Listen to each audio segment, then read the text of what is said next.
Techno মার্কেটে আরও একটা নতুন চমৎকার লেভেলের ফোন লঞ্চ করে দিল অফিসিয়ালি, যেখানে কিনা মিডিয়াটেকের G100 নতুন একটা চিপসেট দিয়ে লঞ্চ করেছে এবং 50 মেগাপিক্সেলের ওয়াইস ক্যামেরার সাথে 120 হার্জ রিফ্রেশ রেটের একটা কার্ভ অ্যামোলেড ডিসপ্লে ইউজ করা হয়েছে।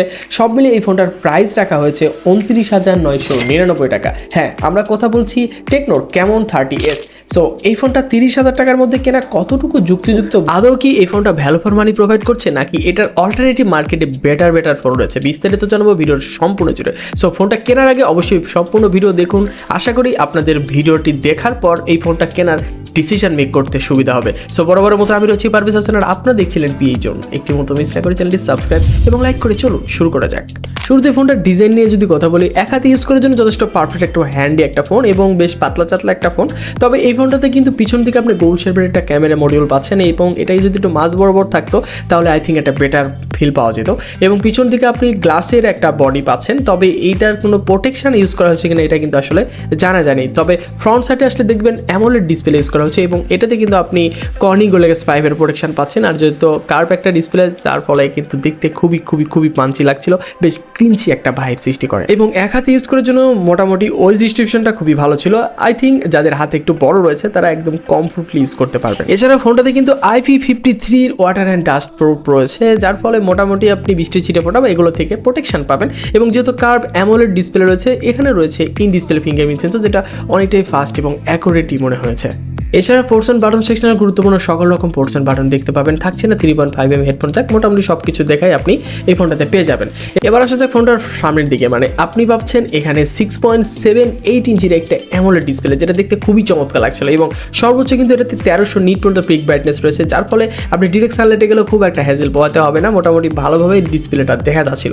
এবং এটাতে 120 হার্জ রিফ্রেশ রেট ইউজ করা হয়েছে, যার ফলে স্ক্রলিং ব্রাউজিং খুবই স্মুথ আর বাটার একটা ফিল দিচ্ছিল। এবং ডিসপ্লের কালার কন্ট্রাস্টটা খুবই পাঞ্চি ছিল, যার ফলে যে কোনো কন্টেন্ট ওয়াচিংয়ের ক্ষেত্রে মোটামুটি একটা ভালো ফিল পাবেন এই ফোনটার ডিসপ্লে সেন্টিক থেকে।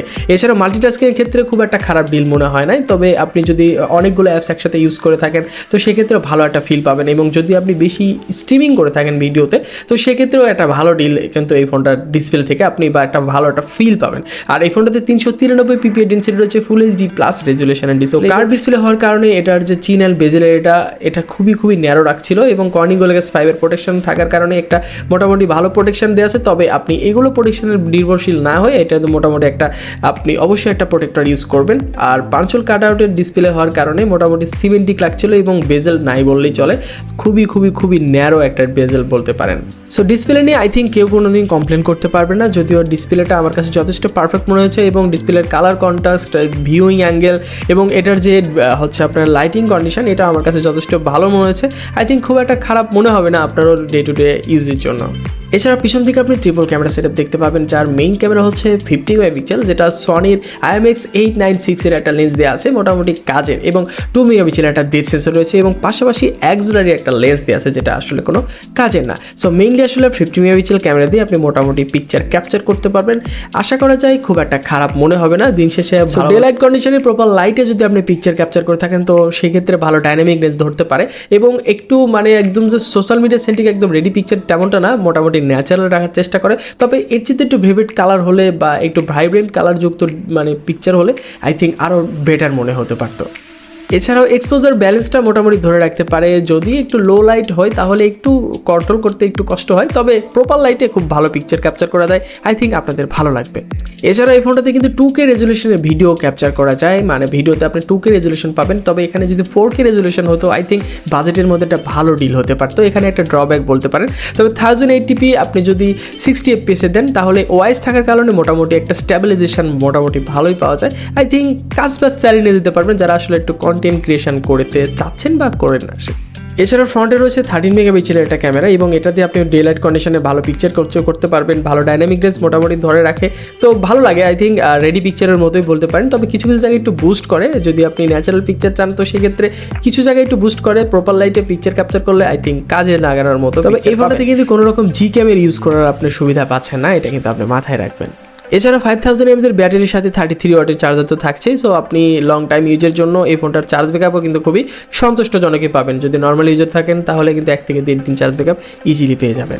এবার আসছে ফোনটার পারফরমেন্স নিয়ে। অ্যান্ড্রয়েড ভার্সন 14 রান করছে এবং iOS 14। সো এদের ইউআই পারফরমেন্সটা মোটামুটি আগের সাথে একটু অপটিমাইজ করছে, তবে কিছু কিছু সময় আমরা আলতু ফালতু অ্যাপস দেখতে পাই, তবে এগুলো অ্যাপস আবার চাইলে আপনি রিমুভও করতে পারবেন। এবং টেকনোর ফোনগুলোতে কিন্তু একটা কমপ্লেন আছে যে এগুলো ফোনে অ্যাড আসে, তবে এটাতে মোটামুটি একটু কমই দেখা গিয়েছে। তো এগুলো জিনিস আপনার আসলে স্যাক্রিফাইস করেই ফোনগুলো কেনা উচিত।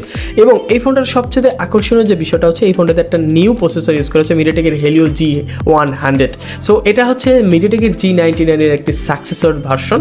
তো 100 এই চিপসেট নিয়ে আসলে আহামরি তেমন এক্সপেকটেশন না করাটাই ভালো। যদি আপনি পাবজি প্লেয়ার হয়ে থাকেন তাহলে মিডিয়াটেকের G99 এর মতোই পারফরমেন্স পাবেন। তো আপনি যদি পাবজি খুব ভালোভাবে খেলতে পারবেন আই থিঙ্ক। এবং তবে একটা জিনিস কি, এই ফোনটাতে কিন্তু আগের যে G99 এর যে হিটিং ইস্যুটা রয়েছিল, তো ওই হিটিং ইস্যুটা একটু রিডিউস করে এটা মোটামুটি একটা কুল একটা ভাইব সৃষ্টি করে। এবং লং টাইম ইউজের ক্ষেত্রে এই ফোনটার গেমিং পারফরমেন্স মোটামুটি ভালো একটা স্টেবল পারফরমেন্স দেওয়ার থাকে। এবং আপনি অ্যাসফল্ট 9, ফ্রি ফায়ার এগুলো কিন্তু খুবই সুন্দর গ্রাফিক্সে গেম খেলতে পারবেন কোনো রকম প্রবলেম ছাড়া। সো গেমিং পারফরমেন্স মোটামুটি অ্যাজ ইউজুয়াল বলতে পারেন। এটা খুব একটা মানে এক্সট্রিম না, তবে মাঝামাঝি লেভেলে বলতে পারেন মিডিয়াটেকের G99 এর সাথে কম্পেয়ার করা যায়। এবং এই ফোনটাতে কিন্তু ম্যালি G57 রয়েছে জিপিইউ হিসেবে। তো এটাও ভালোভাবে কাজ করে যে কোনো কন্ডিশনে। এবং 120 হার্জ রিফ্রেশ রেট হওয়ার কারণে যে কোনো গেমিং এক্সপিরিয়েন্স কিন্তু আপনি বেশ দারুণ একটা ফিল পাবেন। এছাড়া ফোনটাতে কিন্তু LPDDR4X এর র্যাম পাচ্ছেন, 8GB র্যাম এবং 256GB স্টোরেজ এবং UFS 2.2 এর স্টোরেজ টাইপ পাচ্ছেন। তো মোটামুটি রিড রাইট স্পিডও ভালো এবং র্যাম ম্যানেজমেন্টও মোটামুটি ভালো লেগেছে। অনেকগুলো অ্যাপস আপনি একসাথে ইউজ করলেও খুব একটা শর্টলিং দেখা যায়নি, খুব একটা মানে আপনার মিসম্যাচ করেনি বা ক্রাশ করেনি, এগুলো জিনিস খুব একটা চোখে পড়েনি। তবে 120 হার্জ রিফ্রেশ রেট দিয়ে আপনি খুবই সুন্দর স্ক্রলিং, ব্রাউজিং এবং খুবই দারুণভাবে এই ফোনটা আপনি হ্যান্ডেল করতে পারবেন কোনো রকম প্রবলেম ছাড়াই। এবার আসা যাক ফোনটা আসলে কাদের জন্য। এবং 30,000 টাকার মধ্যে এই ফোনটা আসলে আমাদের জন্য যা যা অফার করেছে, এটা আসলে এই বাজেটের মধ্যে টেকনোর কাছ থেকে আমরা কতটুকু আশা করি। দেখেন, এই বাজেটের মধ্যে টেকনো যা অফার করছে ঠিক আছে, সমস্যা নেই, খুব একটা খারাপ ডিল না। তবে টেকনোর কাছ থেকে 30,000 টাকার ফোন হিসেবে আমরা এর চেয়ে বেশি কিছু আশা করতে পারি। যেমন এই ফোনটার পিছনে যে আপনার ক্যামেরাটা দেখতে পাচ্ছেন, এই ক্যামেরাটা আমরা এর চেয়ে বেশি আশা করেছিলাম। তো এই ফোনটার ক্যামেরা দিয়ে আমরা এতটা সন্তুষ্টজনক কিছু পাই নাই, তবে এর চেয়ে বেটার কিছু চাইলে কিন্তু টেকনো দিতে পারতো। এখানে যদি একটা আলট্রা ওয়াইড লেন্স দিতে থাকতো বা একটা টেলিফোটো লেন্সও যদি দিতে পারতো, আই থিঙ্ক একটা বেটার ডিল হতে পারতো। এবং এই ফোনটার ফ্রন্ট সাইডে দেখতে পাচ্ছেন মানে একটা 13 মেগাপিক্সেল ক্যামেরা, এখানে 32 মেগাপিক্সেল মিনিমাম ক্যামেরা থাকলে আরও জোস হতে পারতো এবং এর চেয়ে বেটার পিকচার কোয়ালিটি পাওয়া যেত। হ্যাঁ, ডিসপ্লে সেকশনে খুব ভালো একটা ডিসপ্লে দিয়েছে, এটা আমরা মানি। অ্যামোলেড ডিসপ্লে এবং কার্ভ ডিসপ্লে দিয়েছে, 120 হার্জ রিফ্রেশ রেট, কর্নিং গোলেগাস 5 এর প্রোটেকশন দিয়েছে, এটা ভালো লেগেছে। তো মোটামুটি আপনি যারা মানে গেমিং সেন্টিক নিয়ে মানে পারফরমেন্স নিয়ে খুব সিরিয়াস, তাদের জন্য কিন্তু মিডিয়াটেকের G100 চিপসেট দেওয়া আছে। এটা একটা নতুন চিপসেট এবং এই চিপসেটে মোটামুটি সন্তুষ্ট থাকবেন। তবে আশা করা যায় যে 30,000 টাকার ফোন হিসেবে এই ফোনটাতে এর চেয়ে বেটার চিপসেট আই থিঙ্ক দেওয়া উচিত ছিল আমার মনে হয়।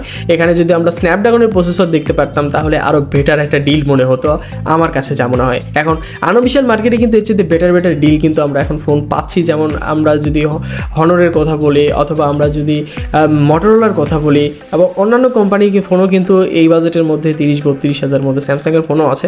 তো সেগুলো ফোন কিন্তু এর চেয়ে বেটার ভ্যালু প্রোভাইড করছে। তো সেক্ষেত্রে এই ফোনটা কিন্তু বেশ খানিকটা অফিসিয়ালভাবে পিছিয়ে রয়েছে আমার মনে হয়। এই ফোনটার প্রাইস যদি 25,000 টাকার মধ্যে থাকতো আই থিঙ্ক একটা বেটার ডিল হতে পারতো অফিসিয়াল। সো আজকের মতো এই পর্যন্ত, দেখা হবে নতুন কোনো ভিডিওতে। সে পর্যন্ত ভালো থাকবেন, সুস্থ থাকবেন। আসলে ভিডিও অনেকেই দেখেন কিন্তু আসলে সাবস্ক্রাইব বা লাইক এরকম কিছু করেন না। আসলে আপনাদের লাইক এবং সাবস্ক্রাইবের জন্য আমরা আসলে ইন্সপিরেশন পাই। তো অবশ্যই এগুলো করে দিবেন। আশা করি সবাই ভালো থাকবেন, সুস্থ থাকবেন। আল্লাহ হাফেজ।